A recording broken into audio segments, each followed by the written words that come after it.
Okay, guys, Lost Under here. I'm from Denmark, writing science fiction and fantasy stories, and I'm here tonight to read from my book Mandigo and the Hellhounds. And right now, I'm going to start on chapter 15. If you want to know more about me, you can follow me on Twitch. And D-Ray Osgood has been so kind to lend me his microphone, and I hope I can make it worth his while. Okay, chapter 15, Mandigo and the Hellhounds. The next morning, Mandigo was awakened by a snowball. It landed right on his face, and he jumped up, yelling in shock and confusion. He heard laughter around him as he gasped for breath. Some of the snow had seeped into his mouth, and for a brief moment he felt as though he was going to choke on it. "Stop that foolishness, you idiots!" Casper yelled as he came to Mandigo's rescue. Coughing and sputtering, Mandigo got to his feet, only to jump right back onto the bed with a curse as soon as his feet hit the cold floorboards. He looked about him drowsily. There was a circle of boys standing around his bed and looking at him with curiosity. "You really got him, didn't you, Grimwald?" said a small, stocky boy who stood beside a tall, gangly, light-haired boy who smiled haughtily down at Mandigo. "Of course, Tego," answered the tall, light-haired boy. "How could anyone miss such an easy target?" Everyone, except for Casper and a fat, long-haired boy standing on the periphery of the circle, laughed loudly at Grimwald's joke. "You'd better be careful," Casper warned. "I've heard the master say that Mandigo is one of the new candidates." The other boys grew completely quiet, and their grins vanished as they wiped off their faces. Only Grimwald seemed unaffected. He took a step forward and placed his hands before him, as he looked down and gave Mandigo an exaggerated, appraising look. "A candidate," he mumbled as he smiled crookedly. "Well, we'll see about that." And with those words he turned on his heels and left the tower chamber, followed closely by the other boys, except for Casper and the fat boy with long hair who stayed behind with Mandigo. "I'm sorry about that, Mandigo," Casper said sincerely. "Grimwald can be really obnoxious sometimes. He's a jerk. And an idiot. But unfortunately also really good at magic. But come, hurry. It's time for breakfast, and the master doesn't like it if we are late." Mandigo tumbled out of the bed and put on his boots. When he reached out for his frock, he discovered that the fat boy had already taken it and was holding it out towards him. "Thank you," Mandigo muttered as he pulled the frock over his head. The fat boy smiled. "My name is Jasper," he said, and helped Mandigo locate the sleeves in the voluminous frock. "Are we ready?" Casper asked as he walked over to the door. Mandigo hesitated. I have to, you know." Casper looked at him quizzically, but suddenly his freckled face broke into a broad smile. "Oh, of course. This way." When the three boys stepped out from the east tower a little later, Mandigo discovered that it had been snowing so heavily during the night that the courtyard, as well as the roof and the pinnacles of the fortress, were covered in a blanket of snow. Grooms, servants, and even some of the strange-looking round-shouldered soldiers were busy sweeping away the snow, but so far they had only managed to clear a few paths between the various towers, the stables, and then the keep itself. The paths were just wide enough for two people to edge past one another, and they were so deep that they reached the boys' knees. "It sure did snow last night," Mandigo cried, and shuddered slightly in the biting cold morning air. His breath steamed, thick and white, around his face. "Just wait till winter comes," laughed Casper, who was leading him. Jasper followed them from behind. When the trio was halfway to the keep, Mandigo heard a door open to the left of him. When he looked over, he saw 12 young girls come out of the tower in the western side of the curtain wall, as they formed a line and walked over to the keep, just like him and his two friends. "Here come the girls," Casper said. Mandigo looked curiously over the snow-covered courtyard towards the girls. They were dressed in the same way as the boys, and had been grouped according to height, with the tallest of the girls up front. She had long blonde hair and a high forehead, and looked very noble. There was something familiar about her, but Mandigo couldn't quite put a finger on it what it was. She did not deign to look at Mandigo nor his friends. Some of the girls behind her, on the other hand, glanced towards Mandigo and exchanged giggling remarks as he walked. The girl up front's name is Helena. She's Grimwald's sister, and just as much an idiot as he is. Unfortunately, she is even better at magic than him, Casper whispered over his shoulder to Mandigo. The boys and girls' tracks met at the keep, and the two groups reached the spot almost at the same time.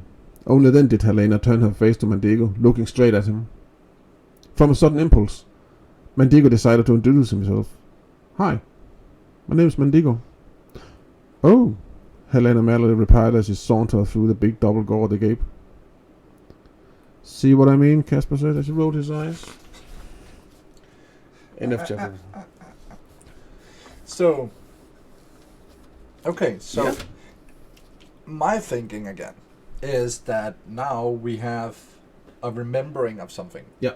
And he probably saw her in the ghost. That's my guessing. That's what I would have done. So when we now have this idea that he maybe not see a part of this girl, we also now know that the boys are boys and try to gather around making problems. Definitely. So the good boy with the magic knowledge, again, my brain works now and thinking, is that he believes he's the best. Yeah. And now somebody is chosen. Yeah. So he feels that it's a challenge. Yeah. Again, yeah. My guesses. Yes. So for him, it's a problem. It's a typical example of the pecking order within a close-knit group. Yeah. When an outsider comes in. Yeah. And threatens the status quo. Exactly. And Grimwald, which definitely is the leader of this group, has to prove his superiority and his leadership to the other. But the problem is that if some of the high rollers of the keep tells that this boy is special, you kind of need to stand in line. Exactly. And as we believe this is garden and of heaven and everything's good, then of course there will be no punishment if they do something wrong. Yeah. So we definitely know that everything is flowering and good. Yeah. So of course he will stay on his place and then nothing wrong with that. Yeah. Which bike did you fall off from? Exactly. So from what we have wrote, what you have wrote and what we are talking about is now that he actually dares to talk to the girls. Yeah. Which seems to the others that it's something you don't do. Yeah. He's breaking an unspoken rule. Exactly. And it's probably made to make sure that the girls are in line and the boys are in line. Yeah. To keep them separated. Yeah.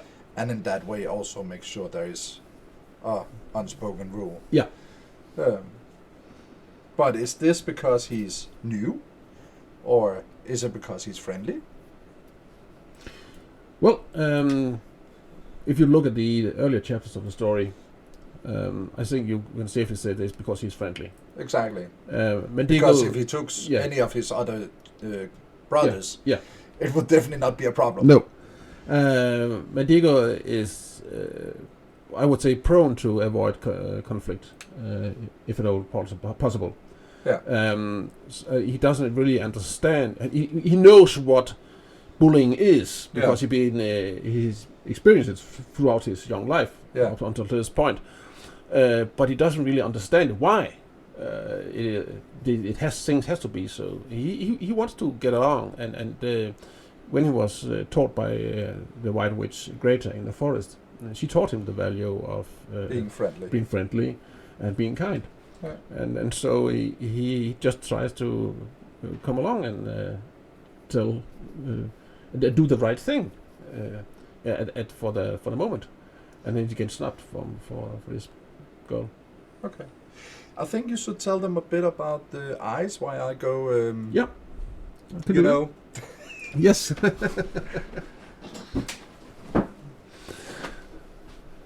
Right, as mentioned before, also written the science fiction story, sci-fi horror story actually, Eyes, E-Y-N-E-S, Eyes, and this take place on the moon in the year 2025.